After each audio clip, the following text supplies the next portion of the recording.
Hello friends, welcome to Civil Dunia. In this video, we will going to learn types of geosynthetics, okay, which comes under module 1 and chapter 2 part 1. Let's get started with chapter 2 part 1. The term geosynthetics has two parts. Prefix geo referring to an end use associated with improving the performance of civil engineering works involving earth, ground, soil, rock, and the suffix synthetics referring to the fact that the materials are almost exclusively from man-made products.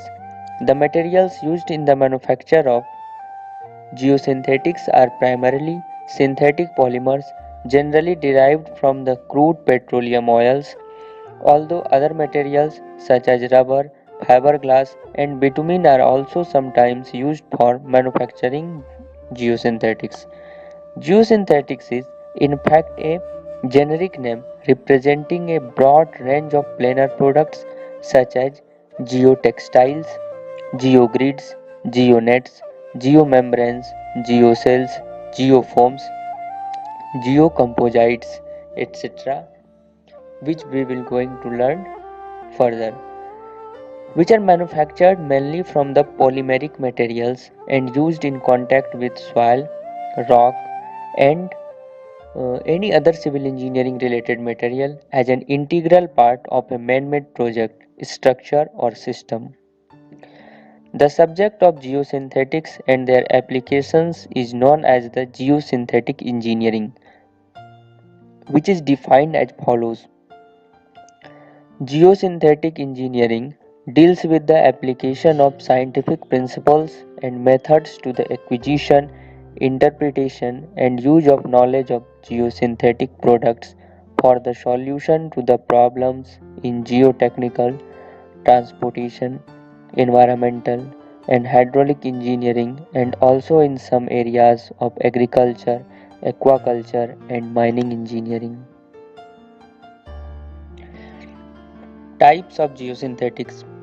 Geosynthetics are commercially available in numerous types in the market with different product or brand names and descriptive numbers or codes such as Tensor SS40, Secutex 301, GRK5, Terum W20, Netlon CE131, etc. However, the most commonly available geosynthetics are classified into the following major types: geotextiles, geogrids, geonets, geomembranes, geocells, geofoams, and geocomposites. What is geotextile? It is a planar permeable polymeric textile product in the form of a flexible sheet. Currently available geotextiles are classified into the following categories based on the manufacturing process, that are woven geotextiles, non-woven geotextiles, knitted geotextile, and stitched geotextiles. Woven geotextile: a geotextile produced by interlacing, usually at right angles, two or more sets of yarns made of one or several fibers or other elements using a conventional weaving process with a weaving loom. Non-woven geotextile: a geotextile produced from directionally or randomly oriented fibers into a loose web by bonding with partial melting, needle punching, or chemical binding agents, glue, rubber, latex, cellulose derivative, etc. Knitted geotextile: a geotextile produced by interlooping one or more yarns or other elements together with a knitting machine instead of a weaving loom. Stitched geotextiles: a geotextile in which fibers or yarns or both are interlocked, bonded by stitching or sewing. Here are the typical geotextile. First one is this one is woven geotextile. Second one, that is B, is non-woven geotextiles. third one is knitted geotextile, and fourth one is stitched geotextile. GeoGrid. This is a planar polymeric product consisting of a mesh or net-like regular open network of intersecting tensile resistant elements called the ribs, integrally connected at the junctions. The ribs can be linked by extrusion, bonding, or interlacing. The resulting geogrids are called extrude geogrid, bonded geogrid, and woven geogrid respectively. The extruded geogrids are classified into the following three categories, principally based on the direction of stretching during their manufacture: uniaxial geogrid, biaxial geogrid, and triaxial geogrid. Uniaxial geogrids are the geogrid produced by the longitudinal stretching of a regularly punched polymer sheet, and therefore it possesses a much higher tensile strength in the longitudinal direction than the tensile strength in the transverse direction.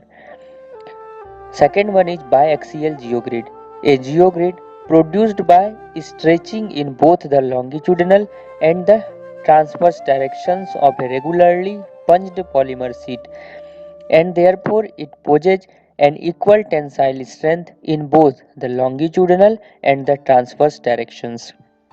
Third one is triaxial geogrid, a geogrid produced to have an equal tensile strength in multi directions, that is almost 360-degree tensile properties. Here are the typical geogrids. First one is uniaxial, second one is biaxial, and third one is triaxial. This one is bonded geogrids and this one is woven geogrids. Okay. GeoNet. This is a planar polymeric product consisting of a regular dense network of integrally connected parallel sets of ribs overlying similar sets of various angles at first glance. The geonets appear similar to the geogrids, however, the geonets are different from the geogrids, not mainly in the material or their configuration, but in their functions to perform the in-plane drainage of liquids or gases. Here is the typical figure of geonet. Geomembrane. This is a planar, relatively impermeable, synthetic sheet manufactured from materials of low permeability to control the fluid migration in a project as a barrier or liner. The materials may be polymeric or asphaltic or a combination thereof. The term barrier applies when the geomembrane is used within an earth mass. The term linear is usually reserved for the case where the geomembrane is used as an interface or a surface revetment. Okay, that means liner is used when the geomembrane is used as an surface revetment. Okay. Geocell. This is a three-dimensional permeable polymeric honeycomb or web structure produced in the factory using the strips of needle-punched polyester or solid high-density polyethyl or assembled from geogrids and special Botkin couplings in triangular or square cells. Okay, see the figure of geocell. Geofoam. This is a lightweight product in slab or block form with a high void content and has applications primarily as lightweight fills, thermal insulators, and drainage channels. It is manufactured by the application of the polymer in semi-liquid form through the use of a foaming agent. Geocomposite. This is a term applied to the product that is assembled or manufactured in laminated or composite form from two or more materials, at least one of which is a geosynthetic, that are geotextile, geogrid, geonet, geomembrane, or any other type, which in combination perform specific functions more effectively than when used separately. Okay. First one is reinforced drainage separator, second one is drainage composites, and third one, this one is geosynthetic clay liner.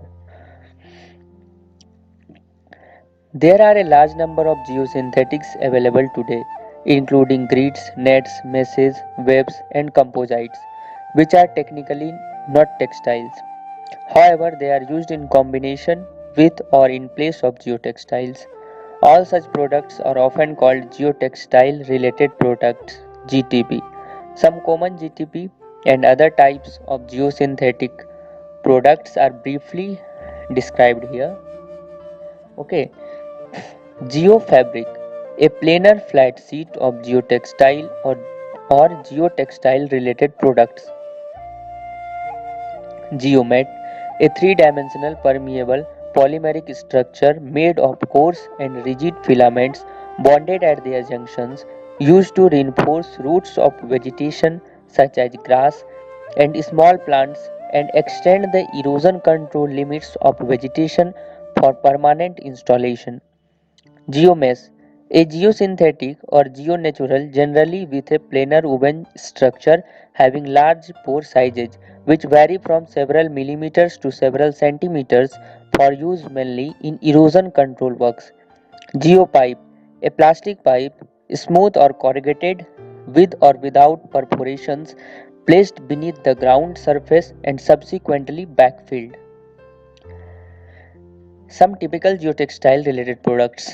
This one is Geomat. First one is Geomat. Second one is Geomesh. These are the geopipes. This one is circular cross section. This one is elliptical cross section, and geotubes and geospatials. Okay. Geotube, a factory assembled geosynthetic product made from high strength woven geotextile or specifically designed and manufactured needle punched non woven geotextile using staple fibers in tube form. This is hydraulically filled with sand, soil, recycled material, treated materials, or a combination thereof for coastal and dewatering applications such as shoreline, riverbank protection by constructing walls and revetments, construction of groynes and breakwaters, etc. Geotubes can also be used to construct beach access stairs, raised garden beds, artificial reefs, and emergency temporary structures, bunds, cofferdams. In brief, the geotubes are extremely robust geotextile containers used for several applications. Geospacer, a three-dimensional polymeric molded structure consisting of cuspidated or corrugated plates with large void spaces. Geostrip, a polymeric material in the form of a strip, electrokinetic geosynthetic (GEK), a mesh made from metal wire stringers coated in a conductive polymer. It resembles a reinforcing geomesh, geonet, and is available in the form of sheets, strips, or tubes. Products based on natural fibers, that is jute, coir, cotton, wool, etc., are also being used in contact with soil, rock, and or other civil engineering related material. Especially in temporary civil engineering applications, such products, called the geonaturals, have a short lifespan when used with earth materials due to their biodegradable characteristics, and therefore they have not as many field applications as the geosynthetics have. Though the geonaturals are significantly different from the geosynthetics in material characteristics, they can be considered as a complementary companion of geosynthetics rather than a replacement, mainly because of some common field application areas. In fact, the geonaturals are also polymeric materials since they contain a large proportion of naturally occurring polymers such as lignin and cellulose. Okay, these are the typical geonaturals. This one is geojutes, woven, non-woven, geoquar. This one is geoquar, woven, geonatural composites, as erosion control mats. Okay, this one is the figure of erosion control mats. Here is some geosynthetics, and here are the graphical symbols of the respective geosynthetics, and here is abbreviations like geotextile. This one is break line. Abbreviations are GTX, geobar are, this one is the symbol of geobar, and abbreviations of GBA, such that geomat are like wave, short form is GMA, geostrip is like that, and the abbreviations is GST. Okay, thank you for watching this video, and if you want to PDF of this video, please visit my channel Civil Dunya, and also you can find PDF in the Telegram by finding our channel Civil Dunya. Okay, thanks for watching. Stay tuned with this channel for more civil engineering related videos, and uh, the next video of environmental geotechnique.